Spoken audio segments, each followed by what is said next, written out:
High, কেমন আছো সবাই? তো কালকে চলে গিয়েছিলাম মামা বাড়িতে।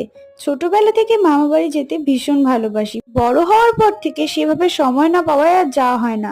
মামা বাড়িতে যেতেই রাস্তার মুখে মাসির সাথে দেখা হয়ে গেল। বাড়ি ঢুকে কুকির সাথে আলাপ করে চলে গিয়েছিলাম ছাদে, আমি আর বোন রোদ পোহাতে। শীতের সকাল, বুঝতেই পারছো, রোদ পোহাতে ভীষণ ভালো লাগে। বোন আর আমি আড্ডাই আর কি মারতে মারতে একটু ওয়েব সিরিজ দেখতে দেখতে পরে নিচে চলে এলাম। আসলে যেই উদ্দেশ্যে গেছিলাম সেটার কথা বলি, নবান্ন খেতে। দিদার হাতের নবান্ন আমার ভীষণ ভালো লাগে, ছোটবেলা থেকে দিদাই করে খাওয়াচ্ছে। যাই হোক, এই নবান্নর ব্যাপারে হয়তো তোমরা অনেকেই জানো, আবার অনেকেই জানো না। শীতের সময় নতুন চাল দিয়ে নবান্ন বানানো হয়, আর আমার যেটা খেতে ভীষণ ভালো লাগে। তারপর নবান্ন খাওয়ার পরে দুপুরবেলার ভাত টাত খেয়ে নিলাম। যেহেতু বাড়িতে ফিরতেই হতো, সেই কারণে লেট না করে তাড়াতাড়ি করে নবান্ন খেয়ে আবার বাড়ি চলে এলাম।